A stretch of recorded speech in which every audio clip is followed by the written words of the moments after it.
Assalamualaikum, selamat datang kembali di Guru Gembel Channel. Sekitar 1 pekan yang lalu, salah satu legenda sepak bola yang sangat dihormati, Eric Cantona, itu berpidato di halayak umum. Dia mengatakan kurang lebih, "Hai kalian, tahu nggak, ingat nggak bahwa 4 hari setelah serangan Rusia atas Ukraina, kita semua memboikot olahraga dan khususnya sepak bola Rusia.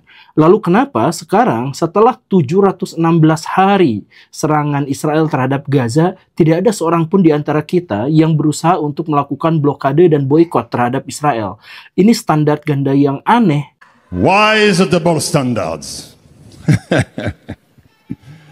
FIFA and UEFA must suspend Israel. Kata dia seperti itu. Dia kemudian menjelaskan bahwa sepak bola itu bukan hanya sekedar olahraga. Sepak bola adalah representasi dari keinginan dan euforia masyarakat dunia.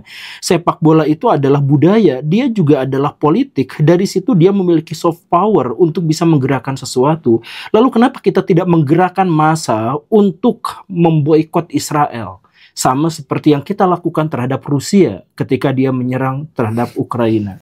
I know that international football is more than just sport. It's culture, it's political, it's soft power. In a way that a country represents itself on a global stage. The time has come to suspend Israel from that privilege. So we have power, you have power, and football fans around the world have power. FIFA and UEFA must suspend Israel. FIFA and UEFA must suspend Israel. Thank you very much. Bye. Nah, ini adalah salah satu pidato yang cukup berapi-api dan menggebu-gebu yang dikatakan oleh legenda sepak bola. Dan kalau misalkan Baraya lihat trennya saat ini, bukan hanya Eric Cantona, ada begitu banyak atlet-atlet, selebriti-selebriti, tokoh-tokoh politik, para pembesar negeri itu yang memindahkan keberpihakan mereka itu kepada Palestina. Kemarin lalu misalkan ketika Israel bentrok dengan Italia dalam kualifikasi Piala Dunia, ada hal yang cukup membuat panas, di mana ketika lagu kebangsaan Israel dinyanyikan, ultras Italia itu kompak balik badan semuanya. Dan sebagian di antara mereka bahkan mengacungkan jari tengah ke atas sebagai tanda penolakan, tanda ketidaksetujuan. Dan bukan hanya itu, mereka terus-terusan melakukan intimidasi terhadap para pemain Israel sepanjang pertandingan, di mana mereka menyanyikan lagu Yell Yell Free Palestine misalkan dan sebagainya. Ini adalah bentuk dukungan yang sangat kuat, dan bukan hanya ultras, bukan hanya penontonnya yang melakukan itu, tetapi para pemain Italia itu benar-benar melakukan intimidasi dan provokasi terhadap Israel dengan mengejek mereka tentang sesuatu yang berhubungan dengan Gaza. Khususnya sampai menghasilkan baku hantam di lapangan gitu. Dimana Gianluigi Donnarumma itu sampai berantem sama siapa itu orang Israel, ada yang namanya Tai itu yang pemain bagus itu sebenarnya. Nah, itu berantem di situ. Dan bahkan setelah usai pertandingan itu pun Italia dituntut untuk minta maaf atas hal-hal yang semacam itu. Tetapi pelatih Italia yang sudah kita kenal sebagai orang nakal sejak lahir itu menolak minta maaf. Ngapain juga kami minta maaf, itu kan adalah sesuatu yang lumrah dalam sepak bola. Kata dia seperti itu. Ini lagi-lagi contoh bahwa olahraga sekarang itu nampaknya sudah bisa digerakkan untuk tujuan tertentu. Sebagian orang mengatakan ini sepak bola jangan dibawa ke urusan-urusan politik gitu. Tapi kemudian ada orang yang mengatakan, ya siapa bilang ini adalah urusan politik, ini adalah urusan kemanusiaan gitu.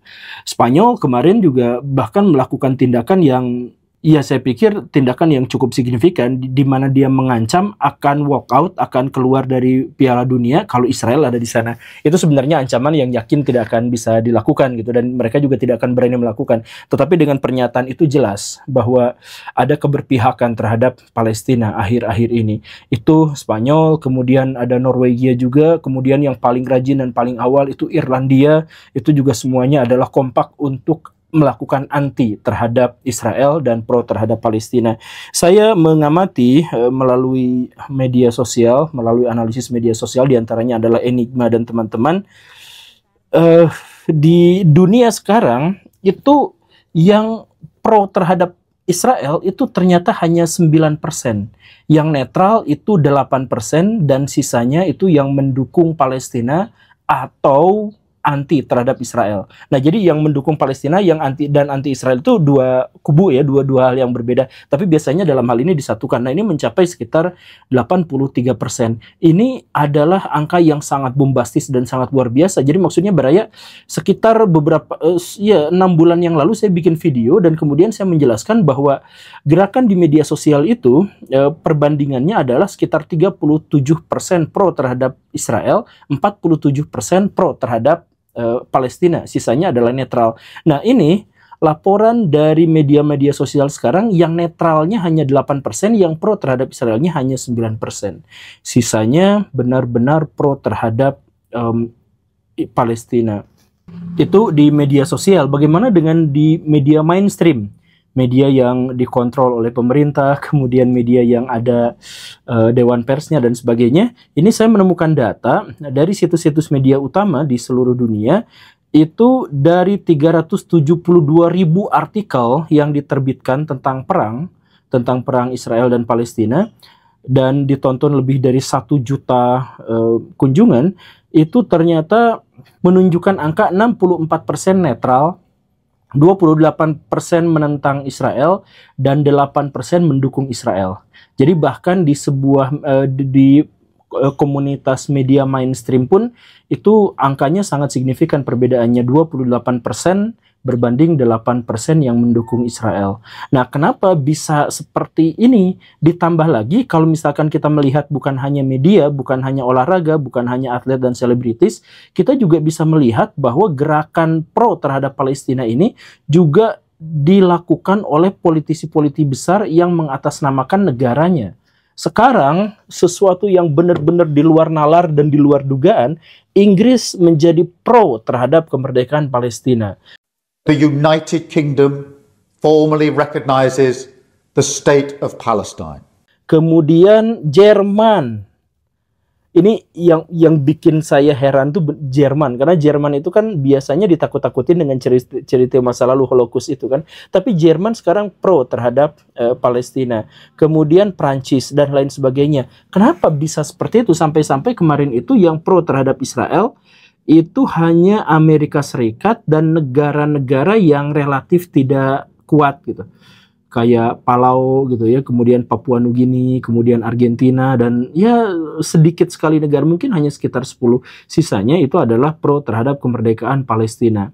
Dan sekarang ya tentu saja kalau seandainya tidak ada veto dari Amerika Serikat, maka Palestina itu sudah merdeka sejak beberapa hari yang lalu. Nah, tapi balik lagi pertanyaannya adalah kenapa negara-negara di seluruh dunia, selebriti di seluruh dunia, tokoh-tokoh terkemuka di seluruh dunia, atlet dan jurnalis di seluruh dunia sekarang menjadi pro terhadap Palestina. Nah, ini ada sesuatu yang unik. Saya mencoba untuk menganalisisnya dan saya akan memulai dari apa yang namanya algoritma barrier. Jadi begini Baraya, saya nggak tahu istilah yang lebih tepatnya apa, tapi maksud saya adalah seperti ini. Kalau Baraya tahu bahwa medsos kita itu sebenarnya sangat-sangat diawasi oleh agen-agen Israel. Itu beneran. Jadi kalau misalkan saya sebagai konten kreator bikin judul Israel bejat, misalkan yang seperti itu, maka saya sebagai orang dengan subscriber yang sudah sangat banyak, itu akan dihukum dengan dikasih dolar kuning. Dan videonya tidak direkomendasikan. Tapi kalau untuk orang-orang yang subscribernya jauh lebih kecil, akunnya, kanalnya jauh lebih kecil, itu bisa dihapuskan videonya, di take down, atau bahkan akunnya sekaligus dihilangkan. Jadi ada seperti itu kalau di YouTube. Kalau misalkan di IG, di WA, di Facebook, atau semua yang di bawah naungan Meta, itu juga ada seperti ini kurang lebih. Laporan dari Human Rights Watch menyebut bahwa konten-konten yang pro terhadap Palestina itu akan otomatis dihapus. Gak tahu bagaimana, tapi otomatis akan dihapus dengan alasan hate speech. Begitu. Jadi kalau misalkan Baraya ngetik Z atau nulis judulnya Zionis begitu, itu biasanya akan dihapus dulu gitu ya. Kalau di IG, di WA atau di Facebook, atau misalkan kalau dibiarkan seperti itu Baraya juga tidak akan mendapatkan rekomendasi atau tidak direkomendasikan kepada yang lain begitu. Itu terkait dengan barrier di dalam Meta. Begitupun dengan yang ada di TikTok. Di TikTok itu sudah dilaporkan bahwa TikTok menghapus jutaan video dan streaming yang berhubungan dengan konflik Israel, Palestina, dan Hamas. Itu dihapusin, ditutup semuanya oleh TikTok. Kemudian beberapa hashtag juga itu dihapuskan. Nah, ini adalah barrier, ini adalah penghalang. Jadi kalau Baraya konten kreator, saya yakin Baraya juga pernah mengalami gitu. Jadi kalau misalkan bahas Israel, Palestina dan sebagainya, itu biasanya akan didolar kuningin atau bahkan videonya di take down dan seterusnya dan seterusnya. Nah, inilah yang terjadi kemarin-kemarin itu. Jadi Israel itu berhasil untuk memetakan dukungan global untuk tidak sepenuhnya tuh ngejelekin dia gitu. Untuk menutupi genosida dia, untuk menutupi penderitaan rakyat Gaza yang disebabkan olehnya dan sebagainya. Nah, tetapi barrier inilah yang sekarang itu jebol.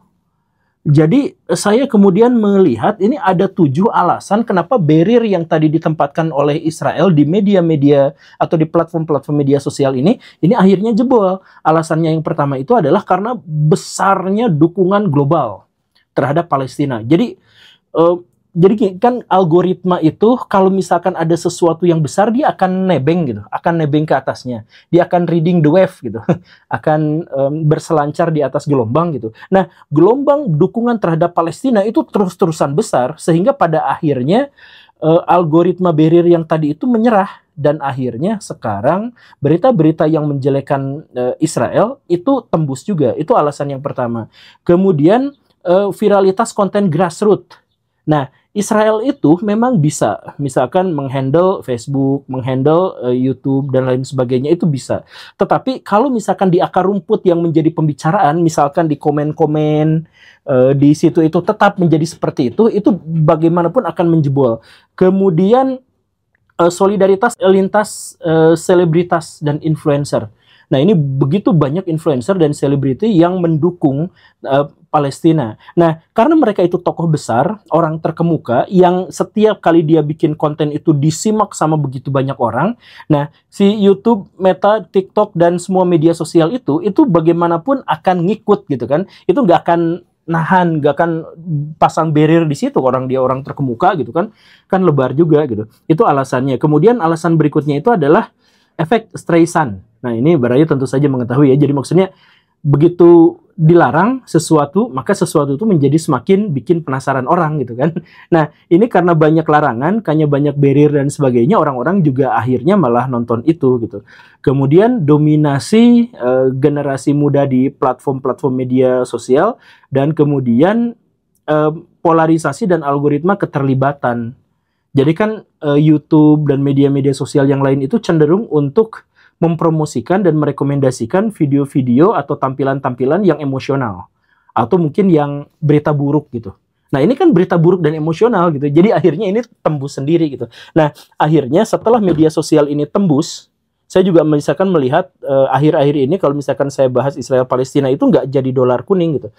Nggak tahu kebetulan, nggak tahu apa gitu. Cuman saya pengalaman pribadi memang seperti itu gitu. Nah, saya menduganya ini memang sudah jebol, dan ketika ini akhirnya sudah jebol, maka pengguna media sosial di seluruh dunia ini bergerak menjadi pro terhadap Palestina gitu. Karena sebelumnya kan memang ada yang kena propaganda Israel gitu, jadi mereka masih pro Israel, tapi sekarang itu semakin sedikit yang masih kemakan propaganda Israel. Sebagian besarnya udah seperti itu. Nah, karena orang-orang di seluruh dunia itu pada akhirnya menjadi pro terhadap Palestina, itu mendorong negara-negara besar untuk mengikuti apa yang diinginkan rakyatnya.